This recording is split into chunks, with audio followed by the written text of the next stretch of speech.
السلام علیکم ورحمۃ اللہ وبرکاتہ۔ ان الحمد للہ والصلاۃ والسلام علی رسول اللہ، اما بعد۔ محترم ناظرین کرام اور عزیز طلبہ، سنن ابن ماجہ باب اتباع سنت رسول اللہ صلی اللہ علیہ وسلم کی آج دوسری حدیث پڑھیں گے۔ چنانچہ مؤلف رحمہ اللہ بیان فرماتے ہیں، حدثنا ابو عبداللہ قال حدثنا محمد بن صباح قال انبأنا جریر عن الأعمش عن ابی صالح عن ابی ہریرہ رضی اللہ تعالی عنہ قال قال رسول اللہ صلی اللہ علیہ وسلم ذرونی ما ترکتکم فإنما هلك من كان قبلكم بسؤالهم واختلافهم على أنبيائهم فإذا أمرتكم بشيء فخذوا منه ما استطعتم وإذا نهيتكم عن شيء فانتهوا۔ تو یہ حدیث ہے باب اتباع سنت رسول اللہ صلی اللہ علیہ وسلم کی حدیث نمبر 2۔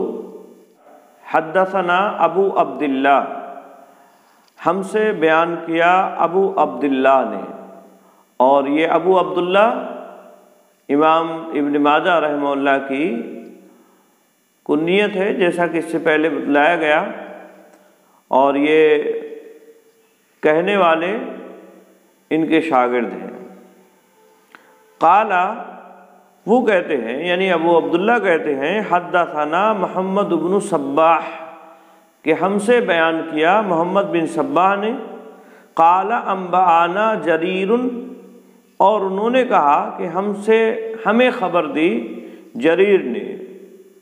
انبأنا، جس طرح سے حدثنا روایت حدیث کے لیے ایک لفظ ہے، ایسے ہی انبانا کا بھی، تو انبأنا ہو یا اسی طرح سے حدثنا ہو، دونوں کا معنی ایک ہی ہے، اور عام طور سے یہ دونوں لفظ ایک ہی معنی کے لیے استعمال کیے جاتے ہیں، یعنی ہمیں خبر دی اور ہمیں بتلایا۔ عن الأعمش، اعمش سے مروی ہے، عن ابی صالح، ابو صالح سے مروی ہے، روایت ہے، عن ابی ہریرہ رضی اللہ تعالی عنہ، حضرت ابو ہریرہ رضی اللہ تعالی عنہ سے روایت ہے، قال قال رسول اللہ صلی اللہ علیہ وسلم، انہوں نے کہا، یعنی حضرت ابو ہریرہ رضی اللہ تعالی عنہ نے کہا، قال رسول اللہ صلی اللہ علیہ وسلم، اللہ کے رسول صلی اللہ علیہ وسلم نے ارشاد فرمایا۔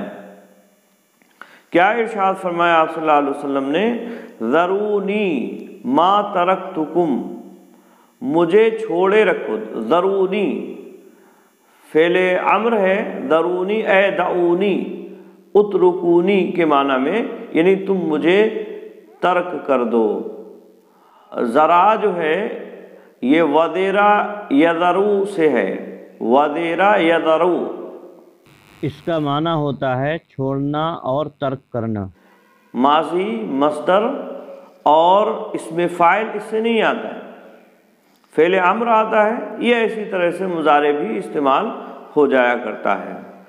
تو یہ جو ہے ذرونی، یعنی تم مجھے چھوڑے رکھو، مجھ سے جو ہے سوال نہ کرو۔ ما ترکتکم، جب تک میں تمہیں چھوڑے رکھوں۔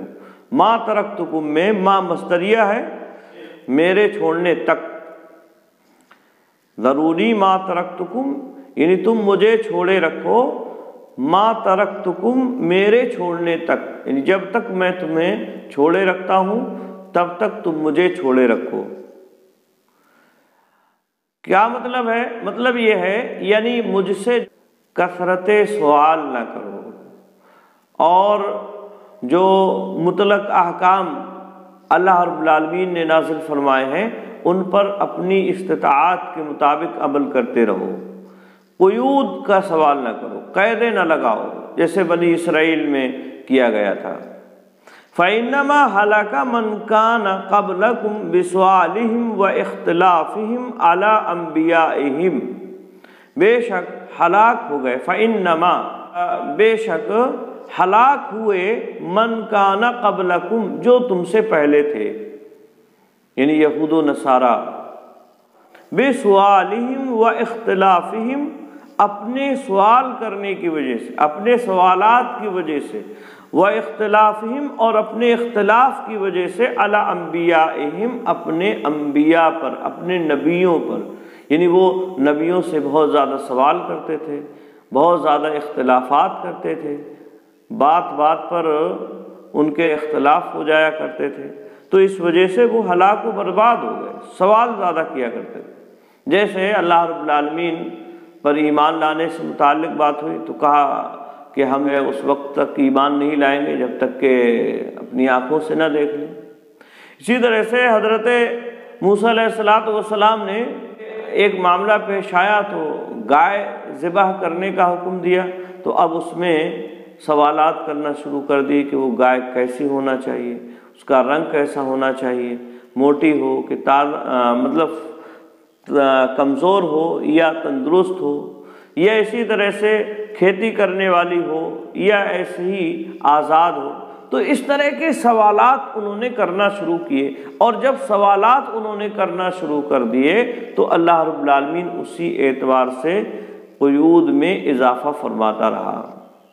تو اس طرح سے یہ ان کی مشکلات اور پریشانیوں کا سبب بن گیا، اور اسی طرح سے اور بھی بہت سارے معاملات میں انہوں نے اپنے انبیاء سے، اپنے نبیوں سے اختلافات کیے، اور وہ ان کی ہلاکت و بربادی کا سبب بن گیا۔ نبی اکرم صلی اللہ علیہ وسلم نے اپنی امت کو اس سے منع فرمایا اور کہا کہ مجھ سے زیادہ سوالات نہ کرو، اختلافات نہ کرو، کیونکہ یہ ہلاکت و بربادی کا سبب بننے والا ہے۔ اس کے بعد آپ نے فرمایا فَإِذَا أَمَرْتُكُمْ بِشَيْءٍ، جب میں تمہیں حکم دوں بِشَيْءٍ کسی چیز کا، فَخُذُوا مِنْهُ مَا اسْتَطَعْتُمْ، تو اس میں سے لو جو جس کی استطاعت تم رکھتے ہو، یعنی جتنی تم طاقت رکھتے ہو اتنا تم لو اسے۔ کوئی مطلق حکم دیا گیا ہے تو اب مطلق حکم پر اپنی استطاعت، اپنی طاقت کے مطابق عمل کرتے رہو۔ وَإِذَا نَهَيْتُكُمْ عَنْ شَيْءٍ فَانْتَهُوا، اور جب میں روک دوں تمہیں، منع کر دوں کسی چیز سے، فَانْتَهُوا، تو تم اس سے باز آ جاؤ، یعنی اسے نہ کرو، اسے کرنے کی ضرورت نہیں ہے۔ تو یہ حدیث بہت ہی واضح ہے اپنے معنی اور مفہوم میں، یعنی بہت زیادہ سوالات کرنا انبیاء علیہم السلام سے، اور قیل و قال کرنا ان سے، یا اسی طرح سے ان سے اختلافات کرنا، یہ ہلاکت و بربادی کا سبب ہے۔ اس سے پہلے جو انبیاء گزرے ہیں ان کی امتیں کثرت سوال اور اختلاف کی وجہ سے ہلاک و برباد ہو گئے، ان پر مصیبتیں نازل ہوئیں۔ یاد رہے حدیث کا یہ معنی اور مفہوم نہیں ہے کہ دینی معاملے میں کوئی سوال ہی نہیں کرنا ہے، اگر کوئی چیز معلوم نہیں ہے تو اس کا سوال کیا جا سکتا ہے۔ اللہ کے نبی صلی اللہ علیہ وسلم سے صحابہ کرام رضوان اللہ تعالی علیہم اجمعین سوال کیا کرتے تھے، آپ صلی اللہ علیہ وسلم اس کا جواب دیا کرتے تھے، آتے تھے صحابہ کرام رضوان اللہ تعالی علیہم اجمعین اور آپ صلی اللہ علیہ وسلم سے سوال کرتے تھے، اور آپ صلی اللہ علیہ وسلم اس کا جواب بھی دیا کرتے تھے۔ تو یہاں اصل میں بلا وجہ کی قیل و قال مراد ہوگی، جس کا کوئی مقصد نہ ہو، جو بلا وجہ سوال کیے جا رہے ہیں۔ ایک مطلق حکم دے دیا گیا تو اب آپ اپنی استطاعت اور طاقت کے مطابق اس پر جتنا عمل کر سکتے ہو عمل کرو، اب اس میں بلا وجہ کی قیل و قال کرنا شروع کر دو اور قیدیں لگانا شروع کر دو کہ ایسا ہوگا، کہ یہ ہوگا، کہ وہ ہوگا۔ بھئی ایک حکم دے دیا گیا کہ اللہ رب العالمین نے تمہارے اوپر استطاعت کی موجودگی میں، جب تم استطاعت رکھتے ہو، حج فرض کیا ہے، اب اس میں یہ سوال کیا ہر سال حج ہوگا، تو اس پہ اللہ کے نبی صلی اللہ علیہ وسلم خاموش رہے، اور پھر آپ صلی اللہ علیہ وسلم نے کہا کہ اگر میں ایسا کہہ دیتا کہ ہر سال تو پھر ہر سال حج فرض ہو جاتا۔ تو کثرت سوال اس لیے یہ بنا ہے، اور مطلق حکم اگر کوئی دیا جا رہا ہے وحی کے، خاص طور سے وحی کے زمانے میں، تو اس پر اس کی استطاعت کے مطابق عمل کر لینا چاہیے۔ اس میں اپنی طرف سے قیود اور قید لگا کر سوالات کرنا یہ کسی بھی طرح سے مناسب نہیں ہے۔ طلبہ بھی اسی طرح سے امتحان وغیرہ ہوتے ہیں تو اس میں اسی طرح کے سوالات کرتے ہیں کہ بھئی یہ سوال آئیں گے تو امتحان ہے، امتحان میں سوالات دیے جائیں گے، کورس میں سے دیے جائیں گے، اور جو پڑھایا گیا ہے اس میں سے دیے جائیں گے۔ اب اس میں بہت سارے سوالات کرنا شروع کر دیتے ہیں کہ یہ آئے گا، وہ آئے گا، اور ایسا ہوگا، ویسا ہوگا، یہ لکھنا ہے یا یہ نہیں لکھنا ہے۔ تو یہ ساری چیزیں مشکل اور پریشانی کا سبب بن جاتی ہیں۔ جتنی قید لگائیں گے، جتنا اس میں اضافہ کریں گے، اتنا ہی آپ کے لیے مشکل ہوتا چلا جائے گا۔ اس لیے اگر کوئی مطلق حکم دیا گیا ہے تو اسی مطلق پر عمل کرنا چاہیے اپنی استطاعت اور طاقت کے مطابق۔ یہ حدیث فقہ کے یا اسی طرح سے اسلام کے بنیادی قواعد اور اصول اور ضابطوں میں سے ہے۔ یہ بھی کہا گیا ہے کہ ان 5 احادیث میں سے ہے یہ حدیث جن پر اسلام کی بنیاد ہے، اور جوامع الکلم میں سے ہے۔ یہ اللہ کے نبی صلی اللہ علیہ وسلم کو جو جوامع الکلم دیے گئے ہیں ان میں سے یہ حدیث ہے۔ یعنی جتنی استطاعت ہے تمہارے اندر، جتنی طاقت ہے اللہ رب العالمین نے، اتنی طاقت کے مطابق عمل کرنا ہے۔ اور اسی طرح سے اسی معنی اور مفہوم میں اللہ رب العالمین نے قرآن مجید کے اندر بھی جگہ جگہ بیان فرمایا ہے، لا یکلف اللہ نفسا الا وسعها، کسی بھی نفس کو اللہ رب العالمین نے اس کی طاقت سے زیادہ کا مکلف نہیں کیا ہے۔ تو اسی معنی اور مفہوم میں یہ آیت کریمہ بھی ہے۔ تو بہرحال یہ حدیث نبی اکرم صلی اللہ علیہ وسلم کی اتباع پر دلالت کر رہی ہے کہ جو بھی آپ صلی اللہ علیہ وسلم حکم دیتے ہیں اس پر عمل کرنا ہے اپنی طاقت اور استطاعت کے مطابق، اور جس چیز سے نبی اکرم صلی اللہ علیہ وسلم منع کرتے ہیں اس سے رک جانا ہے۔ اور یہاں آپ صلی اللہ علیہ وسلم نے جہاں احکام بجاوری کا معاملہ ہے وہاں کہا مستطاعتم، جتنی تم طاقت رکھتے ہو، لیکن جہاں منہیات کا معاملہ ہے، بچنے کا، جن چیزوں سے بچنے کا معاملہ ہے، وہاں مستطاعتم کی قید نہیں، یعنی وہاں آپ نے یہ نہیں کہا کہ اپنی طاقت کے مطابق بچنا، ان سے بچنا ہی ہے ہر حال میں۔ کوئی بھی صورت ایسی نہیں ہے کہ ان کاموں پر عمل کیا جائے، الا یہ کہ اضطراری کوئی کیفیت طاری ہو جائے اور انسان مجبور کر دیا جائے، اس کی جان پر بنائے، تو پھر ایک الگ معاملہ ہوگا، اور پھر اضطراری طور پر اسے اس کام کے کرنے کی اجازت ہوگی۔ اسی طرح سے تیسری حدیث ہے، مؤلف کہتے ہیں قال حدثنا ابو بکر بن ابی شیبہ قال حدثنا ابو معاویہ ووقیع عن العامش عن ابی صالح عن ابی ہریرہ رضی اللہ تعالی عنہ قال قال رسول اللہ صلی اللہ علیہ وسلم من اطاعنی فقد اطاع اللہ ومن عصانی فقد عصى اللہ۔ یعنی حضرت ابو ہریرہ رضی اللہ تعالی عنہ بیان فرماتے ہیں، وہ کہتے ہیں کہ اللہ کے رسول صلی اللہ علیہ وسلم نے ارشاد فرمایا، من اطاعنی، اطاع یطیع اطاعتا، اطاعت فرمانبرداری کرنا، فالو کرنا، اتباع کرنا۔ تو من اطاعنی، جس نے اطاعت کی میری، فقد اطاع اللہ، تو اس نے اللہ رب العالمین کی اطاعت فرمائی۔ یعنی جو میری اطاعت کرتا ہے اس نے گویا کہ اللہ رب العالمین کی اطاعت کی۔ وَمَنْ عَصَانِي فَقَدْ عَصَى اللَّهَ، اور جس نے میری نافرمانی کی، عصا اور اس کا معنی ہوتا ہے نافرمانی کرنا۔ وَمَنْ عَصَانِي فَقَدْ عَصَى اللَّهَ، جس نے میری نافرمانی کی اس نے اللہ رب العالمین کی نافرمانی کی۔ اللہ رب العالمین نے قرآن مجید میں بھی اس بات کا تذکرہ فرمایا ہے، چنانچہ اللہ رب العالمین فرماتا ہے مَن یُطِعِ الرَّسُولَ فَقَدْ أَطَاعَ اللَّهَ، جس نے رسول کی اطاعت و فرمانبرداری کی در حقیقت اس نے اللہ رب العالمین کی اطاعت و فرمانبرداری کی۔ یعنی جو اللہ کے رسول کی اطاعت و فرمانبرداری کر رہا ہے وہ حقیقت میں اللہ رب العالمین کی اطاعت و فرمانبرداری کر رہا ہے۔ اور ایسا کیوں ہے؟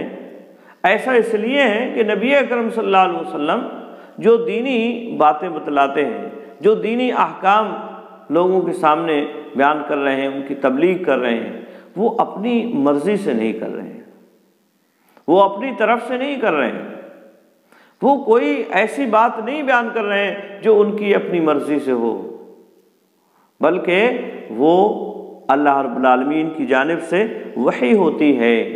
اللہ رب العالمین نے بیان فرمایا وَمَا يَنطِقُ عَنِ الْهَوَىٰ إِنْ هُوَ إِلَّا وَحْيٌ يُوحَىٰ، کہ نبی اکرم صلی اللہ علیہ وسلم اپنی مرضی سے کچھ نہیں کہتے ہیں۔ یعنی آپ جو بھی باتیں بیان کر رہے ہیں، قرآن بیان کر رہے ہیں یا اسی طرح سے اس کی تشریح کر رہے ہیں، یہ اپنی مرضی سے نہیں کر رہے ہیں۔ دین کے معاملات میں اپنی مرضی سے نبی اکرم صلی اللہ علیہ وسلم کچھ بھی نہیں کہتے ہیں، بلکہ وہ تو وحی ہوتی ہے جو آپ کی جانب کی جاتی ہے۔ تو یہ اللہ رب العالمین اطاعت و فرمانبرداری اس لیے ہے نبی اکرم صلی اللہ علیہ وسلم کی اطاعت کہ اللہ کے نبی صلی اللہ علیہ وسلم اپنی جانب سے کچھ نہیں کہتے ہیں، بلکہ جو کہتے ہیں دینی معاملات میں وہ نبی اکرم صلی اللہ علیہ وسلم پر وحی کی جاتی ہے اللہ رب العالمین کی جانب سے۔ آئی بات میں؟ ہاں، تو یہ یاد رہے نبی اکرم صلی اللہ علیہ وسلم کی اطاعت اللہ رب العالمین کی اطاعت و فرمانبرداری ہے، اور اس سے نبی اکرم صلی اللہ علیہ وسلم کی اطاعت و فرمانبرداری کی اہمیت معلوم ہو رہی ہے۔ تو یہاں یہ بات اچھی طرح سے سمجھ لینا چاہیے، اور یہی وجہ ہے کہ جو احکام نبی اکرم صلی اللہ علیہ وسلم پر نازل ہوتے تھے ان پر نبی اکرم صلی اللہ علیہ وسلم خود بھی عمل کرتے تھے، بلکہ بسا اوقات آپ صلی اللہ علیہ وسلم ان احکامات پر اور دوسرے لوگوں سے کہیں سختی کے ساتھ عمل کیا کرتے تھے۔ حضرت عائشہ رضی اللہ تعالیٰ عنہ سے نبی اکرم صلی اللہ علیہ وسلم کی جو عبادات کی صفات میں مروی ہے کہ آپ صلی اللہ علیہ وسلم رات میں قیام فرمایا کرتے تھے، اور اتنا لمبا لمبا قیام فرماتے کہ آپ کے پیروں میں ورم آ جایا کرتا تھا، سوج جایا کرتے تھے عبادت کی وجہ سے۔ تو یہ کیوں ایسا آپ صلی اللہ علیہ وسلم کر رہے ہیں؟ اس لیے کہ یہ اللہ رب العالمین کی اطاعت و فرمانبرداری کی وجہ سے ہے۔ یعنی جو احکام نبی اکرم صلی اللہ علیہ وسلم لے کر آ رہے ہیں وہ اپنی مرضی سے نہیں کہہ رہے، بلکہ اللہ رب العالمین کی مرضی سے کہہ رہے ہیں۔ اور جب اللہ رب العالمین کی مرضی ہے تو جس طرح سے عام مسلمان اس کے پابند ہیں، ایسے ہی خود نبی اکرم صلی اللہ علیہ وسلم بھی اس کے پابند ہیں، ان کو بھی اس پہ عمل کرنا ہے۔ اللہ یہ کہ بعض احکام ایسے ہیں جو نبی اکرم صلی اللہ علیہ وسلم کے لیے خاص ہیں، من دون المومنین، مومنوں کے علاوہ آپ پر کچھ چیزیں ایسی تھیں جو ان میں رخصت اللہ رب العالمین نے عطا فرمائی، اور کچھ ایسی تھیں جو مومنوں سے زائد نبی اکرم صلی اللہ علیہ وسلم پر تھیں، جیسے تہجد کی نماز ہے، آپ صلی اللہ علیہ وسلم پر یہ ایک طرح سے فرض تھی، جبکہ مومنوں پر یہ فرض نہیں ہے۔ مومنوں کے لیے اس کی اجازت ہے کہ وہ اگر پڑھنا چاہیں تو پڑھ سکتے ہیں، اگر نہ پڑھنا چاہیں تو انہیں چھوڑنے کی اجازت ہے۔ تو یہ اللہ رب العالمین کی اطاعت و فرمانبرداری تھی، اس وجہ سے آپ صلی اللہ علیہ وسلم ایسا کیا کرتے تھے۔ اللہ رب العالمین نے اپنے نبی کی اطاعت و فرمانبرداری کا جگہ جگہ ذکر فرمایا ہے، اور اپنی اطاعت و فرمانبرداری کے ساتھ نبی اکرم صلی اللہ علیہ وسلم کی اطاعت و فرمانبرداری کو بھی بیان فرمایا ہے۔ اسی طرح سے اس باب کی چوتھی حدیث ہے، مؤلف کہتے ہیں قال حدثنا محمد بن عبداللہ بن نمیر قال حدثنا زکریا بن عدی عن ابن المبارک عن محمد بن سوقۃ عن ابی جعفر قال کان ابن عمر اذا سمع من رسول اللہ صلی اللہ علیہ وسلم حدیثا لم یعدہ ولم یقصر دونہ یا لم یقصر دونہ۔ کہتے ہیں محمد بن عبداللہ بن نمیر نے ہم سے بیان فرمایا، اور وہ کہتے ہیں ہم سے زکریا بن عدی نے بیان فرمایا، اور عبداللہ بن مبارک سے وہ روایت کرتے ہیں، اور عبداللہ بن مبارک محمد بن سوقہ سے روایت کرتے ہیں، اور وہ ابو جعفر سے روایت کرتے ہیں، اور انہوں نے کہا، یعنی ابو جعفر نے کہا کان ابن عمر اذا سمع من رسول اللہ صلی اللہ علیہ وسلم حدیثا لم یعدہ ولم یقصرہ دونہ۔ کہتے ہیں کہ عبداللہ بن عمر رضی اللہ تعالی عنہما، ابن عمر یعنی عبداللہ ابن عمر رضی اللہ تعالی عنہما، اذا سمع من رسول اللہ صلی اللہ علیہ وسلم حدیثا، جب سنتے نبی اکرم رسول اللہ صلی اللہ علیہ وسلم سے کوئی حدیث، یعنی عبداللہ ابن عمر نبی اکرم صلی اللہ علیہ وسلم سے جب کوئی حدیث سنتے لم یعدہ، تو اس سے تجاوز نہیں کرتے، حد سے آگے نہیں بڑھتے، یعنی اس میں کسی بھی طرح کا کوئی اضافہ نہیں فرماتے تھے۔ جو حدیث سنی، اب اس حدیث میں کسی بھی طرح کا کوئی اضافہ نہیں کیا۔ اضافہ نہیں کیا مطلب یعنی اس سے زائد عمل نہیں کرتے تھے۔ مان لیجئے اللہ کے نبی صلی اللہ علیہ وسلم کا کوئی عمل بتلایا کہ آپ صلی اللہ علیہ وسلم رات کی نماز 11 رکعت پڑھتے تھے، اب وہ 11 رکعت سے زیادہ نہیں، بس اتنا ہی نماز پڑھتے، اس سے زیادہ نہیں پڑھا کرتے تھے۔ تو یہ اصل میں معنی اور مفہوم ہے۔ یا اسی طرح سے ایک معنی اور مفہوم اس کا یہ بھی بیان کیا گیا ہے، یعنی اگر حدیث سنتے تو اس حدیث کو اسی الفاظ کے ساتھ جو نبی اکرم صلی اللہ علیہ وسلم سے سنی گئی ہے بیان کرتے تھے، اور اس میں الفاظ اپنی جانب سے نہیں بڑھایا کرتے تھے۔ یہ دونوں معنی محدثین نے کیے ہیں، اور دونوں معنی کی گنجائش بھی ہے۔ اللہ رب العالمین نے بھی قرآن مجید کے اندر اس بات کی وضاحت بیان فرمائی ہے، یا ایھا الذین آمنوا لا تقدموا بین یدی اللہ ورسولہ۔ اللہ رب العالمین نے فرمایا کہ اے ایمان والو، اللہ اور اس کے رسول سے آگے نہ بڑھو، اللہ اور اس کے رسول کے سامنے پیش قدمی نہ کرو، یعنی جو احکامات دیے گئے ہیں انہی پر عمل کرو اور اس میں اضافہ نہ کرو، اور ولم یقصر دونہ، اور نہ اس میں کمی کرتے تھے، ولم یقصر دونہ، اور اس کا معنی بھی یہی ہے، یعنی اس میں کمی نہیں کرتے تھے، یعنی اضافہ نہیں ہوتا تھا، اور اسی طرح سے نہ اس میں کسی بھی طرح کی کوئی کمی کیا کرتے تھے۔ جتنا نبی اکرم صلی اللہ علیہ وسلم نے بیان فرما دیا ہے اسی کے مطابق عمل کرنا ہے، اس سے زیادہ نہ کرنا ہے اور نہ ہی اس سے کم کرنا ہے۔ تو یہ نبی حضرت عبداللہ ابن عمر رضی اللہ تعالی عنہ کا عمل ابو جعفر بیان کرتے ہیں کہ اس طرح سے عبداللہ ابن عمر رضی اللہ تعالی عنہما کہا کرتے تھے اور اس طرح سے عمل کیا کرتے تھے۔ آئی بات میں عبداللہ ابن عمر رضی اللہ تعالی عنہما اتباع سنت رسول صلی اللہ علیہ وسلم کے معاملے میں بڑے شدید تھے، اور نبی اکرم صلی اللہ علیہ وسلم کی سنتوں پر عمل کرنے کے تعلق سے بڑے حریص تھے۔ ایک شامی آدمی آتا ہے عبداللہ ابن عمر رضی اللہ تعالی عنہما کے پاس اور کہتا ہے کہ حج تمتع کے متعلق کیا معاملہ ہے، کر سکتے ہیں یا نہیں کر سکتے ہیں؟ تو انہوں نے کہا بالکل کر سکتے ہیں۔ پھر اس نے کہا لیکن آپ کے والد حضرت عمر رضی اللہ تعالیٰ عنہ تو اس سے منع کرتے ہیں۔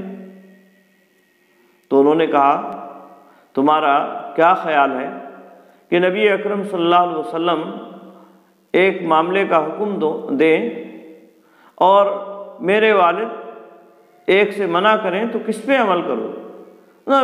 تو اس نے کہا نبی اکرم صلی اللہ علیہ وسلم کے حکم پر۔ پھر عبداللہ ابن عمر رضی اللہ تعالیٰ عنہ نے فرمایا تو اب اللہ کے نبی صلی اللہ علیہ وسلم نے حج تمتع کیا ہے، اور جب اللہ کے نبی صلی اللہ علیہ وسلم نے کیا ہے تو پھر تم کرو، اس کی اجازت ہے۔ تو یہ عبداللہ ابن عمر رضی اللہ تعالیٰ عنہما کا معاملہ ہے سنت رسول کو لے کر۔ اسی طرح سے ان کے کسی بیٹے نے ایک معاملے کو لے کر اپنی رائے کو مقدم کیا۔ انہوں نے کہا اللہ کی بندیوں کو مسجد میں جانے سے نہ روک۔ تو بیٹے نے ان کے کہا کہ ہم تو روکیں گے، ہم مسجد میں جانے نہیں دیں گے۔ عبداللہ ابن عمر رضی اللہ تعالیٰ عنہ نے اس سے جو ہے برا بھلا کہا، سخت سست اسے کہا، ڈانٹا پھٹکارا اور قطع کلام کر لیا، ان سے کلام نہیں کیا، یہاں تک کہ وفات تک اس سے کلام نہیں کیا۔ اور کیوں نہیں کیا؟ اس لیے کہ وہ شریعت کی مخالفت کر رہا ہے، رسول اکرم صلی اللہ علیہ وسلم کی حدیث کی مخالفت کر رہا ہے۔ ایک تو یہ کہ آدمی اپنی استطاعت کے مطابق عمل کر رہا ہے اور استطاعت اور طاقت نہیں ہے کسی چیز کے عمل کرنے کی اور اس سے وہ چھوٹ گئی، تو یہ اللہ رب العالمین نے یا اس کے نبی صلی اللہ علیہ وسلم نے اس کی اجازت دی۔ فاتقوا اللہ ما استطعتم،